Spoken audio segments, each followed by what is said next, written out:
बिस्मिल्लाहिर्रहमानिर्रहीम। ये video education purposes के लिए है, इसका कोई क्लेम या ब्लेम नहीं है। सो आज की वीडियो आप लोगों के लिए हमने वीकली बेसिस पे एनालाइज करने हैं मार्केट को, और इस वीडियो को पूरा देखें ताकि आप लोगों को मैक्सिमम बेनिफिट हो सके। सो इस वीडियो में हम बहुत सारी चीज़ें डिस्कस करेंगे, मार्केट का बिहेवियर और नेक्स्ट वीक में आप क्या कर सकते हैं और कौन से स्क्रिप्ट्स आप ले सकते हैं जिसमें आपको लॉस से बचा जा सकता है।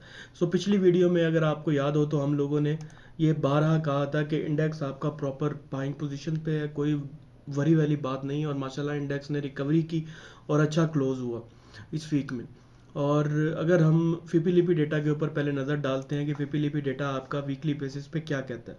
देखिए, अगर हम डेली बेसिस पे नज़र डालें तो डेली बेसिस पे अगर आप देखें तो जो लास्ट डे था बहुत तेज़ी आई मार्केट के अंदर, और फीपी ने बहुत ज़्यादा बाइंग की, एक्सटेंसिव किस्म की बाइंग की फीपी की।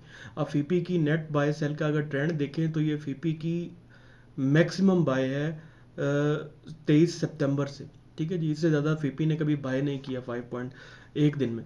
ठीक है जी, तो मैं गलत भी हो सकता हूँ, लेकिन जो डेटा यहाँ पे शो हो रहा है तो उस बेस पे कह रहे हैं हम। सो बैंक्स ने बाय साइड पे हैं, कंपनीज बाय साइड पे हैं, foreign corporates extensive by side पे और इंडिविजुअल सेलिंग साइड पे रहे। ठीक है जी, ये बड़ी ही खुशाइम बात है कि इंडिविजुअल आपके सेलिंग साइड पे और insurance companies buying side. Mutual fund ने हैवी सेलिंग की और इंडिविजुअल ने हैवी सेलिंग की, which is very good. Mutual fund की इतनी ज़्यादा सेलिंग करना डेली बेसिस पे इट्स नॉर्मल, क्योंकि म्यूचुअल फंड प्रॉफिट टेकिंग भी करते हैं और इन्वेस्टमेंट भी उसी लिहाज से करते हैं। सो ऑल अदर सेक्टर में अगर नज़र डालें तो फीपी का ऑल अदर सेक्टर में इंतहाई मतलब कि एक्स्ट्रॉर्डनरी किस्म का उनका इंटरेस्ट है। ठीक है जी, डेली बेसिस पे मतलब कि ये सारी बात है, प्रॉफिट टेकिंग की तरफ भी जाएंगे। सो इन्होंने आई बिलीव सो कि इन्होंने ऑटो सेक्टर को प्रेफर किया या फिर इन्होंने रिफाइनरी सेक्टर को प्रेफर किया। सो ये दो सेक्टर्स में से किसी एक को उन्होंने प्रेफर किया इन्वेस्टमेंट के लिए, हो सकता है स्टील भी हो इसमें। ठीक है जी, सो मुझे लगता है लेकिन कि ऑटो सेक्टर इन्होंने प्रेफर किया कि हम इसमें इन्वेस्टमेंट डालें अपनी। ठीक है जी, देन सीमेंट को देखें तो सीमेंट में जो हैवी एंटिटीज़ थी वो मतलब कि आपकी इंडिविजुअल्स ने बहुत ज़्यादा सेलिंग की और बैंक्स ने और म्यूचुअल फंड ने थोड़ी बहुत बाइंग की, विच इज़ वेरी गुड कि सीमेंट में इनकी बाइंग का होना इज़ गुड और इंडिविजुअल की सेलिंग का होना इज़ वेरी गुड। और कमर्शियल बैंक्स हमने डिस्कस करेंगे। फर्टिलाइज़र से बचे, फर्टिलाइज़र में इंडिविजुअल बहुत मकदार में बैठा हुआ है और इंडिविजुअल सेलिंग साइड पे है, और बाकी एंटिटीज़ भी बाइंग साइड पे हैं। फर्टिलाइज़र भी ठीक है क्योंकि इंडिविजुअल सेलिंग साइड पे डेली बेसिस पे। ठीक है जी, और फूड में बाय किया गया, ऑयल एंड गैस एक्सपोर्टेशन में सिर्फ और सिर्फ ब्रोकर ने बाय किया हुआ है और इंश्योरेंस कंपनी ने, विच इज़ वेरी गुड। इसीलिए पीपीएल कल भी मतलब कि उसमें अच्छा गेन दिया पीपीएल ने, बेस्ड ऑन इंश्योरेंस कंपनीज ने उन्होंने बाइंग की। Oil and gas marketing companies के अंदर पीएसओ बहुत अच्छा चल रहा है और कंपनीज का इंटरेस्ट उसमें है। पावर सेक्टर को देख लें, technology is very good. Technology इस टाइम खामोश खड़ी है, तो टेक्नोलॉजी को भी आप जहन में रख सकते हैं। ये है जी डेली बेसिस का। अगर हम जल्दी से आइडिया लगाएं कि वीकली बेसिस पे क्या फीपीलीपी डेटा कहता है। देखें, वीकली बेसिस पे फीपीलीपी डेटा बहुत अच्छा मतलब कि यहाँ पे फीपीलीपी डेटा खड़ा हुआ है। फीपी ने 1.97 मिलियन की आपकी बाइंग की हुई है। ठीक है जी, बैंक्स ने 13 मिलियन की सेलिंग की है, विच इज़ वेरी बैड। और 7.07 मिलियन की आपकी इंश्योरेंस कंपनीज बाय साइड पे हैं और म्यूचुअल फंड आपके by side. So mutual fund का, इंश्योरेंस कंपनीज का और कॉरपोरेट्स का मार्केट के अंदर इन होना, ये इस बात की इंडिकेशन है, क्लियर इंडिकेशन है कि मार्केट में अभी ट्रेंड बाकी है। ठीक है जी, सो लेट्स से कि सेक्टर्स वाइज देख लेते हैं। फीपी ऑल अदर सेक्टर जो कि जुमे वाले दिन उन्होंने बाय किया उसने उसको बहुत ऊपर ले गए। ठीक है जी, ऑल अदर सेक्टर्स में auto sector is very good. गनी उसमें सबसे अच्छा है, गाल भी बेहतर है, लेकिन 218 से ऊपर ऊपर गाल बेहतर है। ठीक है जी, सीमेंट में बहुत अच्छा फीपी ने बाई किया हुआ है, इंडिविजुअल बहुत ज़्यादा सेलिंग में। Cement is very good. THCCL हो गया, फैक्टेक हो गया, और power cement is very good in cement sector. ठीक है जी, और इसके अलावा फर्टिलाइज़र में देख लें तो फर्टिलाइज़र में इंडिविजुअल बहुत ज़्यादा है। फर्टिलाइज़र को करंटली रोकें, फर्टिलाइज़र में बाइंग से अपने आप को बचाएं, फर्टिलाइज़र में लॉन्ग टर्म बेसिस मतलब वीकली बेसिस पे। और फूड सेक्टर भी ऐसे रला मिला सा रुझान है, और इंडिविजुअल बहुत ज़्यादा ऑयल एंड गैस सेक्टर में बैठा हुआ है। इंडिविजुअल की 1.7 मिलियन की वीकली बेसिस पे बाइंग है। तो इसका मतलब है कि पीपीएल वगैरह अगर ये मार्केट, क्योंकि मार्केट ड्राइव करें, देखिए पहले मार्केट के सेंटीमेंट को आपने समझ लें। Oil and gas marketing company में कंपनीज बहुत ज़्यादा बाय साइड पे हैं, और बैंक्स बहुत ज़्यादा सेलिंग साइड में है। प्रॉफिट टेकिंग इसमें आएगी। Power generation is very good, technology मिला जुला रुझान है, और टेक्सटाइल में भी मिला जुला रुझान है। सो देखिए मार्केट को पहले आप ये समझें कि मार्केट को इस टाइम ड्राइव कर रहे हैं हैवी वेट इंडेक्स। ठीक है जी, हैवी जो स्टॉक्स हैं जिनका इम्पैक्ट है इंडेक्स के ऊपर, फॉर एग्जांपल पीपीएल हो गया, ओजीडीसी हो गया, पीएसओ हो गया, एफसीसी हो गया, एफएफबीएल हो गया, साजी हो गया, ये मार्केट को ड्राइव कर रहे हैं करंटली। सो जब भी मार्केट उठेगी तो बेस्ड ऑन दीज स्टॉक्स उठेगी। ठीक है जी, इनमें जब भी बाइंग आएगी आपका इंडेक्स जो है वो बड़ा ही प्लस हो जाता है। और कभी कभी आपने ये भी देखा है करंटली, मैंने तो बहुत ज़्यादा ऑब्जर्व किया है कि इंडेक्स चल रहा होता है लेकिन बाकी आइटम्स खड़े होते हैं, तो उनमें जो हैवी इम्पैक्ट आइटम्स हैं जो कि के एस 100 इंडेक्स के ऊपर इम्पैक्ट करते हैं वो चल रहे होते हैं, बाकी सारा कुछ खड़ा होता है। सो आगे भी यही मेरे ख्याल में कैरी ऑन रहेगा कि आपके जो इंडेक्स हैवी वेट हैं वो ही गेन देंगे, और इम्पैक्ट उसी को ही इंडेक्स आपका ऊपर जाता हुआ नजर आएगा। देखिए माड़ी पेट्रोलियम जब चला, माड़ी पेट्रोलियम ने ऑलमोस्ट 3000 पॉइंट ऐड किए, बाकी सारे सेक्टर ऑलमोस्ट खड़े रहे। वहां से मार्केट की कुरेक्शन हुई, माड़ी का डिविडेंड आया, सब चीज़ें आया, इंडेक्स नीचे की तरफ 40 आई थिंक 86 या 85 का उसका लो था इंडेक्स का। और उसके बाद देन माड़ी के बाद अब ये पीपीएल, ओजीडीसी, पीएसओ ये सारे ड्राइव हो रहे हैं। ऑटो सेक्टर करंटली खामोश है, और इसके अलावा फूड सेक्टर में इतनी ज़्यादा तेज़ी नहीं है, और इंश्योरेंस में भी इतनी ज़्यादा तेज़ी नहीं है, बैंक्स भी इतने ज़्यादा तेज़ नहीं है। लेकिन ऑयल एंड गैस सेक्टर बहुत ज़्यादा तेज़ हुआ।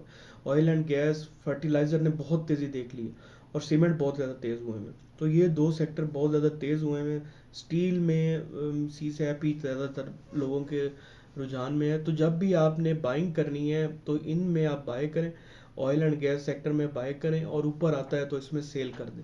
ठीक है जी, ये आप जहन में रखें। और अगर आप यहाँ पे आइटम्स को लेके बैठे रहेंगे, ठीक है जी, ख़ास तौर पे जो हैवी वॉल्यूम वाले आइटम हैं, ठीक है, फॉर एग्जांपल के गनी हो गया जो हैवी वॉल्यूम में आते हैं, और डब्ल्यू हो गया, छोटे मोटे और जो जो हैवी इम्पैक्ट वॉल्यूम में आते हैं, तो वो आपके अगर नीचे आते हैं तो आपको परेशानी भी कर सकते हैं। तो बेहतर ये है कि आप ट्रेड करें, एक दो दिन 3 दिन से ज़्यादा आइटम को ना रखें, और अपना जैसे ही आपको प्रॉफिट होता है आप प्रॉफिट टेकिंग करें और बाहर आ जाएं। So best strategy is this. अगर आप लेके बैठे रहेंगे, ये समझेंगे कि ये फलानी जगह पे चला जाएगा, ये फलानी जगह पे चला जाएगा, जा सकता है, नो बडी नोस, लेकिन सेफ प्ले का यही तरीका है मेरे ख्याल में। इंडेक्स को अगर चार्ट्स के बेस पे देख लें तो इंडेक्स कल इंशाल्लाह ताला 91,300 टू 500 को टच करेगा, और वहाँ से प्रॉफिट टेकिंग देखी जा सकती है, जो कि इसका प्रीवियस हाई है, वो वहाँ से इसको प्रॉफिट टेकिंग आ सकती है। और पीपीएल वगैरह में, पीपीएल को अगर देख लें तो PPL is very good. PPL trading के लिए बहुत अच्छा है करंटली, मतलब ये बाय लेवल्स पे आता है, इसको बाय करें और ऊपर आके इसको सेल करें। सो 152 की इसकी क्लोजिंग, और ये मेरे ख्याल में 159 टू 163 तो इसका इंस्टेंट टारगेट लग रहा है।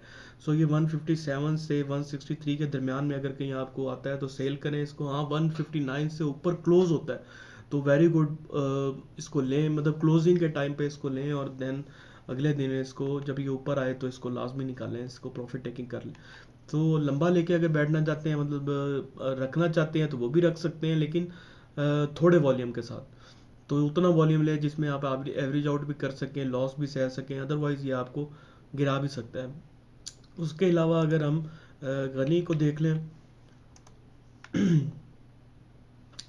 गनी को देख लें तो गनी ने बहुत ज़्यादा करेक्शन पकड़ ली है, ऑलमोस्ट अराउंड अबाउट 50 रुपीज़ की इसने अपने आप को करेक्शन दी।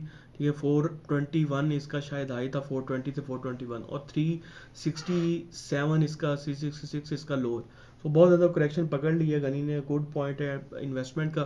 360 से ऊपर ऊपर ये बहुत अच्छा है, इसको आप लेके बैठ सकते हैं, और इंस्टेंट गेन भी दे सकते हैं, मतलब 400 टू 420 आराम से आ सकता है। तो ये भी ले सकते हैं आप। 360 से ऊपर ऊपर गाल भी देख सकते हैं, गाल 216 से ऊपर ऊपर इज़ वेरी गुड। किसी भी 2 दिन ये चलेंगे और आपको 50-60 रुपए का ये गेन दे देंगे। सो ये भी आप देख सकते हैं। और दाद एक्स दाद एक्स को भी देख सकते हैं, ये अच्छी मूव दे सकता है आपको। रेड को देख सकते हैं, ये भी अच्छी मूव दे सकता है। उसके अलावा अगर हम ओ की बात कर लें, बल्कि PSO देखते हैं।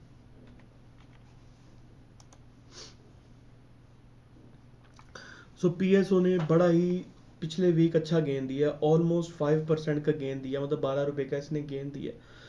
मतलब जो इसको लेके बैठा रहा है पूरे वीक, उसको 12 रुपये बच गए। सो 5% इज़ गुड, मतलब कि, और पिछले उससे पिछले वीक इसने 14% का गेन दिया। ऑल दो ये अपने हाइज पे है, लेकिन नो बडी नोज के ये 251 से 257 इसको टारगेट आराम से लगा सकता है। तो जो भी आपके पास, पहले मार्केट को देखेंगे मार्केट कैसे बिहेव कर रही है। मार्केट का अगर रुझान ऊपर वाली साइड का है, अगर आप देखते हैं कि शॉर्ट टर्म ग्राफ पे, मतलब घंटे के ग्राफ पे, आधे घंटे के ग्राफ पे मार्केट नीचे नहीं आ रही, मार्केट का ऊपर का ट्रेंड है, तो डू गो फॉर इट। मतलब इसमें आप लें, ट्रेड करें, 5-6 रुपए की ट्रेड करें और निकल जाए।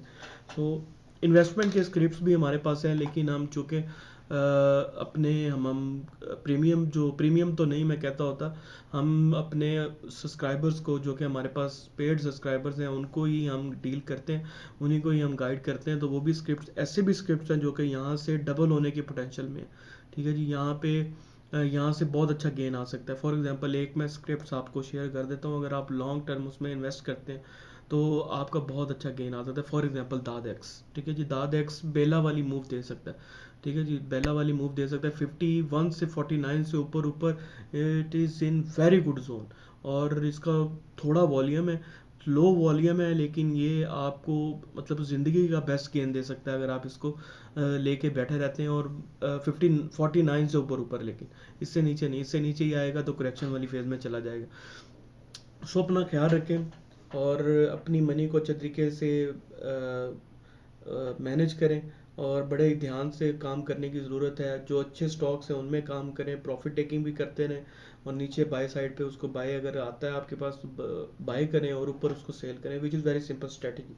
लेके रखने की आई थिंक सो कि अभी ज़रूरत नहीं है कि आप लेके बैठे रहें और उसको कहें जी यहाँ से यहाँ पे चला जाए, यहाँ से यहाँ पे चला जाए, नो। ठीक है जी, उतना काम करें जितना आपको अगर लॉस भी हो तो अगर आप एवरेज कर सकें, और उसको एवरेज एक अच्छे पॉइंट पे कर सकें। ये नहीं कि आप 10 रुपये नीचे आता है तो आप एवरेज करने लग जाए, नो। ठीक है, फॉर एग्जांपल अगर PPL है, 10 रुपये नीचे आता है तो आप एवरेज करने पे एवरेज करें, नो। उसको अपनी बाइंग प्राइस पे आने दें, इंडेक्स को भी अपने पॉइंट पे आने दें और उसको भी अपने पॉइंट पे आ जाए।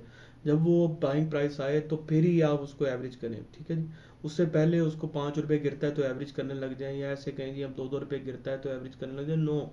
ठीक है जी, उसको अच्छा खासा गिरने दें, उसको एवरेज पॉइंट पे आता है तो एवरेज करें, एंड देन इंडेक्स भी उसके साथ सपोर्ट दे रहा हो तो फिर आप अच्छा कमा सकते हैं। तो अपना ख्याल रखें जी, इंशाल्लाह ताला नेक्स्ट वीडियो में मिलते हैं। जो भी कोई हमें क्वेश्चन करना चाहता है, जो भी हमें कोई अप्रोच करना चाहता है, हमारी सर्विसेज लेना चाहता है, वो हमारे व्हाट्सएप नंबर पे कांटेक्ट करे, इंशाल्लाह ताला उसको पूरा गाइडलाइन दी जाएगी। नेक्स्ट वीक में इंशाल्लाह ताला हम एक अच्छी न्यूज़ आप लोगों के साथ शेयर करेंगे, जो कि ये हो सकती है कि हम लोग अपनी प्राइसेस को डाउन करें। इट्स पॉसिबल, मतलब कि ये एक मुमकिन सिचुएशन है, या फिर ये है कि हम कोई और एक प्लान लेके आ जाए। तो अपने सब्सक्राइबर्स के लिए भी हम सबसे ज़्यादा बेनिफिट हम अपने सब्सक्राइबर्स को देते हैं। ठीक है, उन्हें ही कंपनसेट करते हैं पहले, जो जिनका हक है, और फिर ही दूसरों की बारी आती है। तो इंशाल्लाह ताला आपके साथ हम न्यूज़ भी शेयर करते रहेंगे, आपको मार्केट का भी बताएंगे, आपको आइटम्स भी बताएंगे। तो थैंक यू वेरी मच, हमें देखने का शुक्रिया, और अपना बहुत सारा ख्याल रखिएगा। Thank you very much.